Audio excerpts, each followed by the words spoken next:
Laman tayo kaya sabay-sabay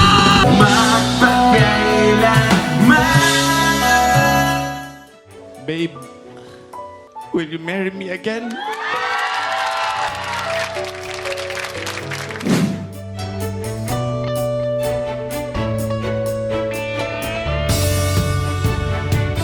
Teddy, love at first sight. May ganun pala talaga.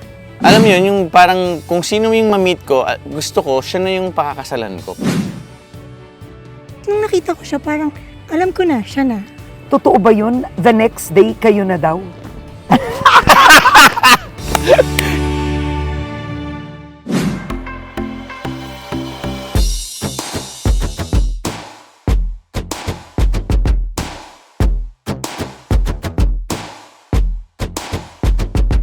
Wow, so what your family loves to do is camping. Yes! Okay, napaka-high-end naman ito na ano. Sakto lang siya. Oo. Can you show me? Wow. Yes.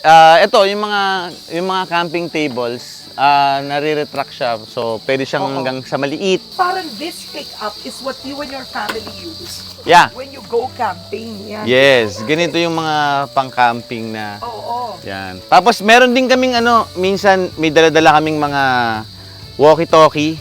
Oo. So, pag marami kami, so, wiwi muna, wiwi break, gano'n. So, para hindi kami yung nagtatawagan na ano. Yeah, Kasi yeah. mahirap din kunyari may nabalakaw, o kaya may Yeah. naligaw. Oo. But if you look sa taas, iakyat nyo, Yes. merong, ano yun? Roof tent. Yeah, may roof tent. Tapos may ano na rin siya, may parang skyline na rin siya. So, pwede kang tumitingin ng mga stars habang, kunyari, hindi umuulan. So, Pwede siyang... natutulog kayo doon. Kasya kaming 4 dyan. Pag Pero natutulog kayong dati, 4 dyan. dati. Oo. Ngayon hindi na. Kasi Oo. medyo malalaki na sila eh. Yan. Oh, let's see. There's Jazz. Hello. Hello. Ayan po ang wife ko, si Ayan. Jasmine. So, Jazz, and this is... Abby. Abby, Si Abby. the new graduate. Yes, Si Abby yes. yung gumraduate. Congratulations. thank you So, Jazz, you like camping? Yes. You like? Yes. Oo. Anong bonding ng pamilya niyo when you're camping? Eating. Eating, ito, Yeah. Yan, siya ng nagluluto. barbecue. Oo. Tapos, actually, mas buo kami pag camping. Oo. Kasi Kasi walang pag sa bahay, walang cellphone, ganyan, walang signal. Sa Yeah. bahay, nasa room niya to, ganyan. Oo, Ako ako sa baba. Yes, that's true. Ganun. Pag camping, mas buo kami pag Oo camping. nga, that's true, no? Ayan, ikot-ikutin Yan. natin. Ang sarap. Kasama. Hindi, nabibili separately. So, may sarili na rin siyang mga ganito. So, pwede ka na ring may tubig diyan, Oo, what maghugas. is this? Like a sink? So, Yan, lalagyan mo ng tubig. ano lang yan natatanggal lang Ay, din yan. winner. So, pwede mo siyang paliitin. Meron na rin siyang mga ganyan sa loob na lagayan mo ng mga things, ganyan, ng mga utensils or whatever. So, kumbaga, kumpleto na ang camping gear. It's so...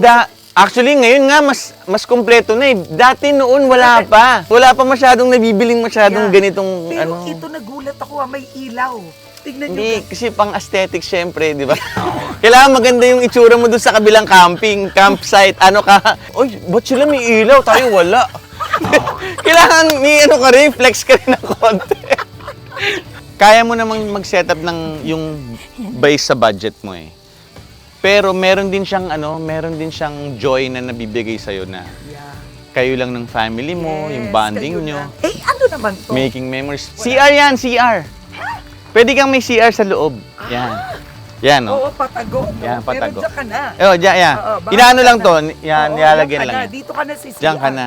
Oo. Yung iba, nagtataka sila kung ano yung, Ted, paano kayo nagsi-CR? Yeah. Eh, di ba mahilig kami sa pusa? Oo. Yung meron kaming daladalang parang bilog na arenolang ganon. Tapos nilalagyan lang namin siya ng cat litter. Lalagyan mo lang ng cat litter pag after mo mag number 2, tatabunan mo lang siya ng cat litter. Oo, so wala nang amoy. So wala nang amoy. Tapos meron ka lang daladalang ang number 1 rule sa Camping. sa camping is you take nothing and you leave nothing. Oo. So lahat ng mga kalat mo, kailangan dala-dala mo, Yeah. pauwi, ganyan. Tapon mo sa bahay mo, ganyan. So lahat ng kalat mo, ganun. 11 years ago, nung magkakilala tayo, nung una pa lang kitang nakita, alam ko, ikaw na yung babae para sa akin. Teddy, love at first sight. May ganun pala talaga. For me, kasi nung na-meet ko yung wife ko, alam mo yun, yung parang kung sino yung ma-meet ko, gusto ko, siya na yung pakakasalan ko. Wala akong wala ako yung parang, dating muna, ganyan. Parang gusto ko, pag kung sino yung ma-meet ko, dun ko siya gustong papunta na. Ayoko yung parang testing the waters or ganyan, parang ganun. So, But what did it feel like? Bihira yung nagsasabing love at first sight sa panahon actually, ito. pag kinukwento ko sa mga anak ko, tsaka sa wife ko, sinasabi ko talaga, nung nakita ko yung yung wife Mami. ko, si Jazz, sabi ko, nung nakita ko siya, sabi ko, alam mo, nung nakita ko yung mom mo, pumasok siya sa gate, ano talaga siya nag-glow talaga siya Oo, parang gabi yun birthday party nung unang gitarista namin. So, ka-classmate siya sa high school yata, so in-invite siya. Pagpasok nila ng mga friends niya, siguro mga 4 or 3 sila, siya lang yung parang nag-glow dun sa... Tapos parang, uy, sino yun? Parang... Tapos, sinabi sa akin ng friend ko, nung sabi niya, si Jasmine, yung tinitignan natin sa sa Friendster, ganyan. Parang nung tinignan ko siya sa Friendster, sa computer, parang okay lang. Pero nung person, parang okay, parang mas maganda siya in person, parang ganyan. Wala akong fear of baka ma-reject ako. Parang medyo sure ako na feeling ko pag niligawan ko to, sasagot to ng yes Yung ganun, wala akong yung, parang tatakot ako, baka ma-reject ako. And what happened? Totoo ba yun? The next day, kayo na daw? Hindi, yung kwento ko kasi ako talaga yung bida Nung time na yun, sabi ko, gusto mo, hatid ko na kayo ng mga friends mo. Ganyan. Sige. Kasi ako lang may kotse, so hinatid namin sila. Nung papunta na kami sa bahay nila, inuna kong ihatid yung kabanda ko. Para Kayo na lang? Para sila ang ihuli, yung mga friends niya yung ihuli. Siguro mga 3 sila ng friends niya. So, dinaanan namin yung bahay niya. Sabi niya, ayun na yung bahay ko, ganyan. Ay, wala na, nakalampas na ako. Mamaya pag-ikot na lang. Pag-habit namin sa bahay niya, sabi ko sa kanya, sabi ko sa mga friends niya, bigyan niyo yung number niyo sa akin para pag may things kami, ganyan. Tapos, hindi ko kinukuha yung number niya. Parang din lang sa mga friends niya. Tapos may sabi niya, ba't sa akin hindi mo kinukuha yung number ko? So sabi ko, kasi hindi yung number mo. Pero yun talaga yung punteriya ko. Siya talaga yung punteriya ko. Oo, yung number niya. Pag uwi ko, nag-text ako sa kanya.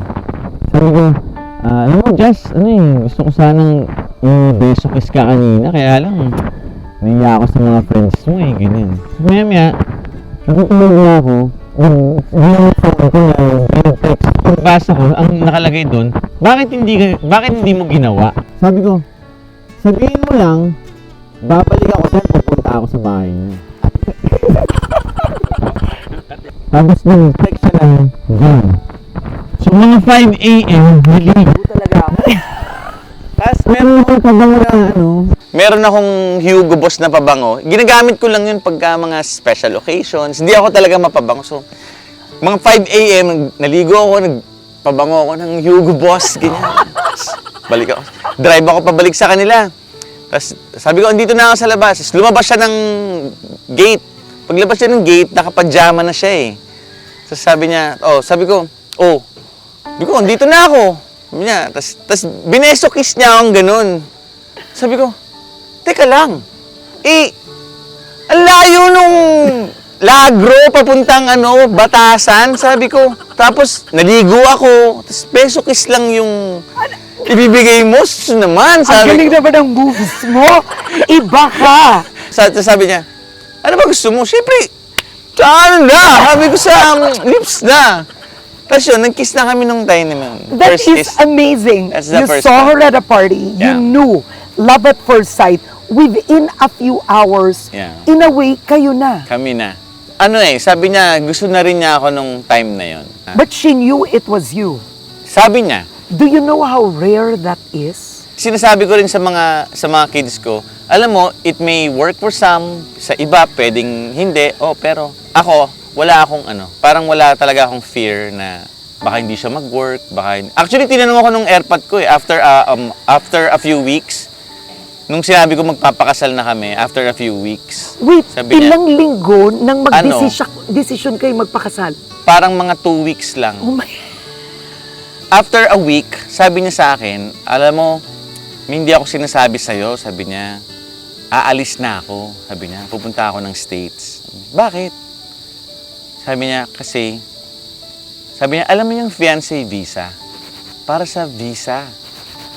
Sige, ganito na lang, since 1 week pa lang tayo, hindi pa ganun kalalim, delete ko yung cellphone number mo, delete mo yung cellphone number, huwag na tayo magkita. Wow. Pero, kung mahal mo ko at hindi mo naman mahal yung pakakasalan mo dun, sabi ko, sa akin ka sasama. Ang confident. Tapos, yun. Tapos sabi niya, sa'yo ako sasama.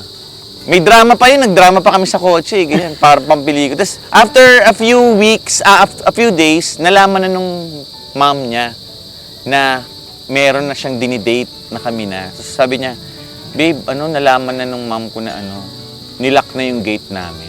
Pupunta na siya ng Amerika. Amerika eh. Nasa gig kami, parang nasa Marikina gig kami, nag-rocksteady. Sabi ko, sige, after ng gig, balutin mo na yung gamit mo. Pupunta ako dyan sa inyo, magtatanan tayo. After gig, susunduin kita. So after gig, kasama ko yung mga bandmates ko, kasi isang kotse lang kami. So, sinundo namin siya, tapos, as in literal na yung bakod, inaano namin yung maleta niya, 2 maleta, isa bakod, ganun. So, nagtanan kami for about siguro 1 week. So, after a week namin magkita, mag-meet, nagtanan kami for 1 week. One night, sabi ko, gusto mo ba magpakasal na tayo? Sabi ko, kasi feeling ko pag bumalik ka sa inyo, ilalayo ka lang nung parents mo sa akin, nung mom mo sa akin.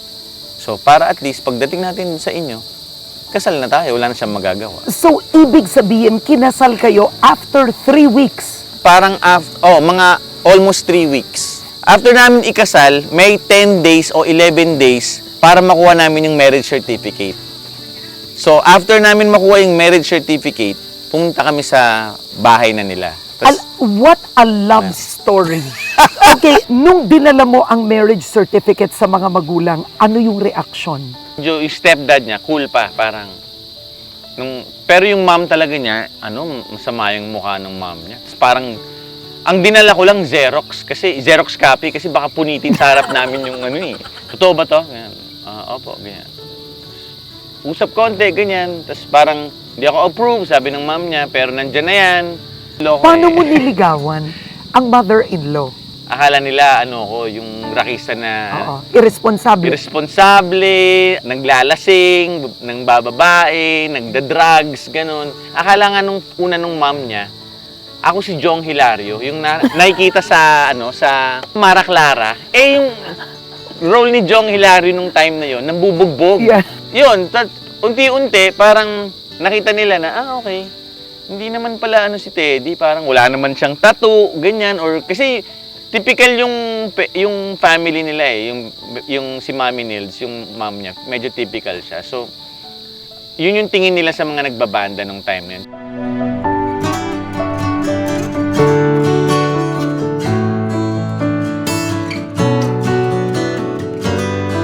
Do you believe that God had a hand in your marriage? I think so. Kasi, pinag-pray ko rin yun Parang ang feeling ko lang, ang binigay lang sa akin na word ni God na, kung sino yung gusto mo, yun yung bibigay ko sa'yo. Parang yun yung, susuportahan kita kung sino yung gusto mo. Parang, Binigay ni Lord yun sa'yo. yeah. Kaya sabi nung dad ko, nung nagpaalam ako sa kanya, sabi niya, paano ka nakakasiguro na siya na? Ang sabi ko lang sa dad ko, I want to know her, get to know her, for the rest of my life. Kami na. Wala nang solian. Kung natutulog ako ng naghihilik, babe, eto na ako o kung mahilig akong umutot sa kama, babe, eto na yun Parang ganun. And look at both of you now. You have 2 kids and you're very happy. Especially pag yung mga camping, minsan pag tabi-tabi kami, pag titignan ko silang tatlo, parang na-amaze pa rin ako kay Lord na talaga, parang parang hindi ko akalain na ngayon meron akong ganito or may binigay ka sa akin, Lord, na ganito.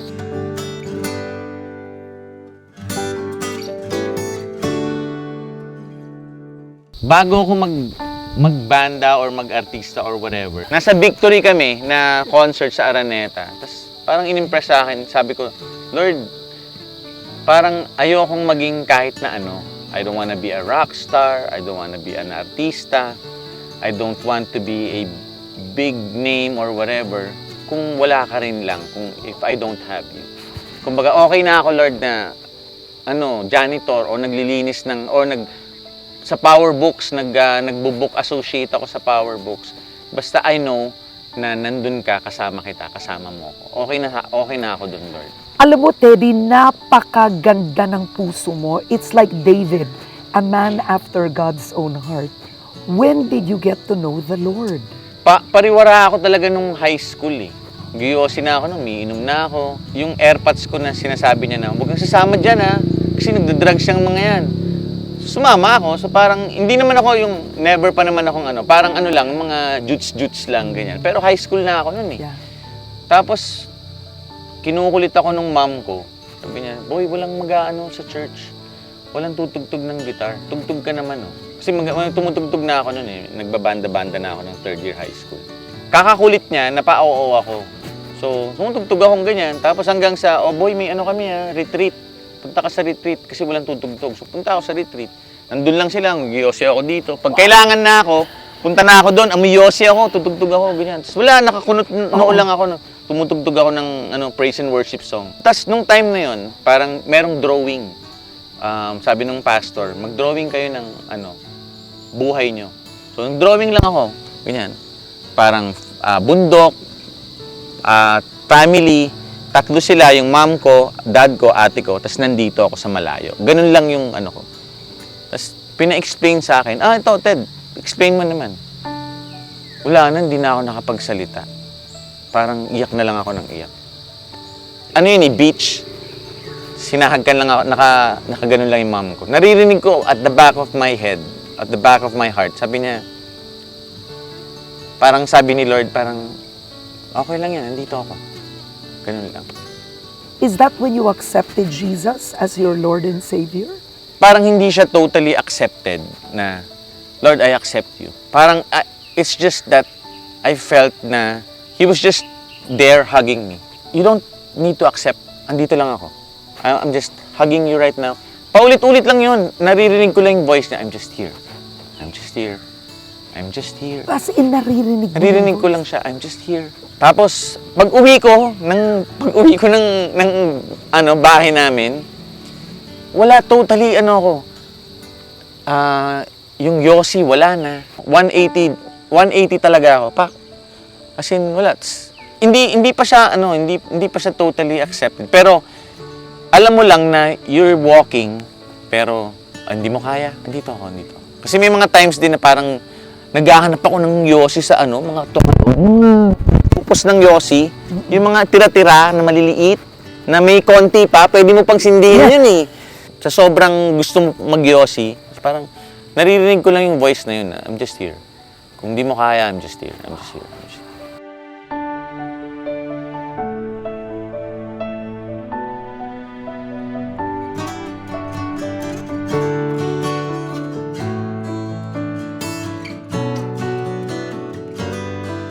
What is your favorite Christian song? A phrase. Old school kasi ako lumaki. Yung God will make a way. I love that. Can you sing? God will make a way where there seems to be no way. He works in ways we cannot see. He will make a way for me. So that's your song. That's my song. Kasi kahit yung misis ko, every time na meron kaming problema, babalik ka lang dun sa time na kailan ba tayo binigo ni Lord? Sige nga, count the ways. Count the times na binigo tayo ni Lord. Kailan yun? Tapos ngayon ka pa magda-doubt. Tapos, true enough, kung ano yung pinapag-pray namin, yun yung mangyayari. Did you have a lowest point after you knew the Lord? Parang meron akong kasalanan sa wife ko. You can't share with us what it was. Nagkaroon ako ng infidelity, ganyan. Parang, pinag-pray ko yun, parang a month nag-pray ako, Lord. Hindi ko alam eh, parang, sabi sa akin ni Lord, one time, sabi niya sa akin, do you want to really know and experience my grace? Yung grace, hindi mo siya pinagtrabahuhan, pinaghirapan. It's just given to you. Yeah. Amen. Sabi niya, oo. You tell your wife. So, usap kami ng wife ko. Sinabi ko sa kanya, umiyak siya. Tapos pumunta siya sa banyo ng kwarto namin. Nagkulong siya sa kwarto. Mga ilang minutes, ganyan. Tapos, ready na ako. Sabi ko, Lord, I'm ready. Kung mawawala sila, kung aalis siya, kukunin niya yung anak ko, maghihiwalay kami. If this is your grace, so be it. Parang. Tapos lumabas siya ng kwarto. Tapos sabi niya sa akin, sabi niya, babe, ang sakit nung ginawa mo, ganyan-ganyan. Pero I was praying and the Lord told me something. And sabi niya sa akin, sabi nung wife ko sa akin, sabi niya, I forgive you. After nung sinabi niya sa akin yan, I forgive you, nag-iyakan lang kami for about, I don't know how many hours. Umiyak lang kami na. Magkayakap lang kami ganyan. Tapos naririnig ko pa rin yung voice ni Lord na, this is my grace. This is who I am. You don't deserve forgiveness. Hindi mo pinagtrabahuhan, but this is this is my grace. Do you know God is so alive in your life?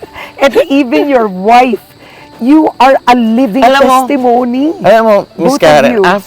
after nung encounter na yun with God, kaming dalawa ng wife ko, meron kaming lagi niyan eh. Kunyari, babe, pray ka naman. Mas malapit ka kay Lord eh. Yung ganon, may ganon kaming eh. Pero after nung encounter na yun, alam mo yung feeling ko na magkahawak kami ng wife ko ng hands and sabay yung walk namin with God. Walang nauuna, walang nahuhuli. Ganon yung feeling ko. Ang sarap pala nung ganitong feeling, yung hindi ko siya deserve yung grace ni Lord, pero yun siya eh, parang binibigay niya yung forgiveness freely. Amen. Amen.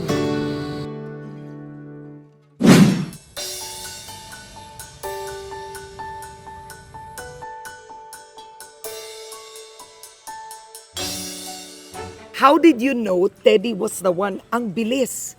The day after. 'Di ba? Parang halos kayo na. 2 weeks. Pinag-pray ko po siya.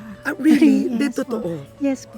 Sabi ko sa prayer ko, bigyan niya na ako ng, yun na, yung guy. Tapos nung nakita ko siya, parang, alam ko na, siya na. Alam ko po.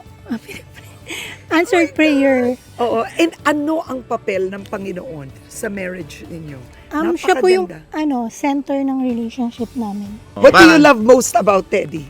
Yun po, God-fearing. Yeah. Number 1. Saka, family-oriented po siya. Number 1 po priority niya is family. Sa looks naman. Hindi ka pogi. flex mo Hindi ka naman. pogi. Looks, kahit sa looks lang, konti Hindi lang. ka pogi. Ayan. Hindi, totally kabaligtaran ko talaga to eh. Yeah. Ako, talkative ako eh. Yun Siya, talaga siya. Tapos, ako, sa amin, hindi talaga ako ma-confront. Yeah. So, kung ano yung weakness ko siya, kung ano yung weakness niya sa akin. Kabaligtaran. Sobrang ako, Your daughter. marami akong alam na musical instruments. Yan. Sports siya, wala. Ganun. What is he like as a father? Oh, super patient po. I am very blessed kasi yung dad ko po, he's the kind of person that you could be vulnerable with. Ever since bata pa lang po ako, I know na if ever I have a problem, I can come to po talaga to him. Naiyak ka dito. Hindi, talaga to eh. Sa mga Daddy's kids, girl. sa mga kids ko talaga parang lagi ko silang sinasabi na hindi ako perfect na dad ah. Sometimes I'm just winging it. Parang sinasabi ko lang, minsan Abby tantsahin mo rin ako kung ano ba yung gusto mo sa akin. Gusto mo ba ako maging dad o maging, kasi minsan gusto ko maging dad, gusto ko maging tropa mo. Pero kailangan minsan dad pa rin ako parang gano'n. So parang marami kaming ganong usapan na napapagalitan ko sila. Tapos nasasabi ko naman na pag mali ako, I'll say sorry.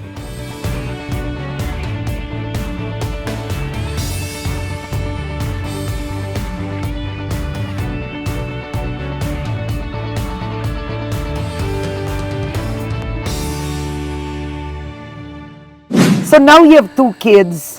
Sikat na sikat ka. You were able to build your house. Yeah. Anong dreams ang natupad?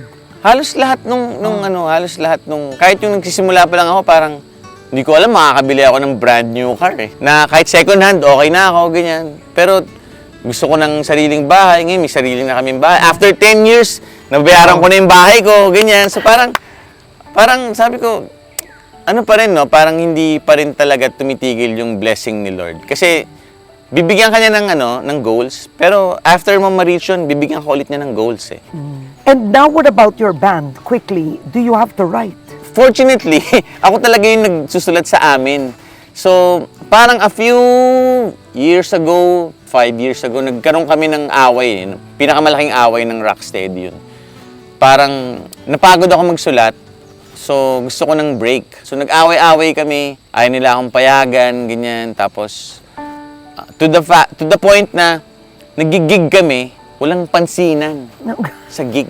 Oo. Walang pansinan. Tapos sila lang, ako outcast ako, ganyan. So parang naayos lang siya nung parang finally, kaya usap ako ni MOD, DJ MOD. Ready na akong makipag-break up sa Rocksteady. So, nasa showtime ako, malungkot ako, sabi ni MOD, ano problema, ganyan. Sabi ko, baka mamaya, may meeting kami ng Rocksteady. Kinausap ako ni MOD, sabi niya, alam mo bro, matagal na kayo. Para na kayong Green Day ng Pilipinas. Parang ganun yung sabi niya. Pagpapalit mo ba yung tagal nyo sa walang kwentang away lang or whatever? Meet halfway. So, nag-pray ako uli. Sabi niya.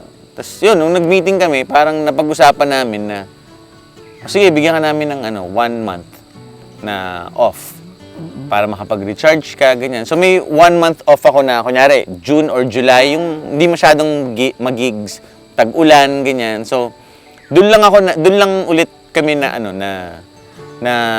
nakapag-ayos ng Rocksteady.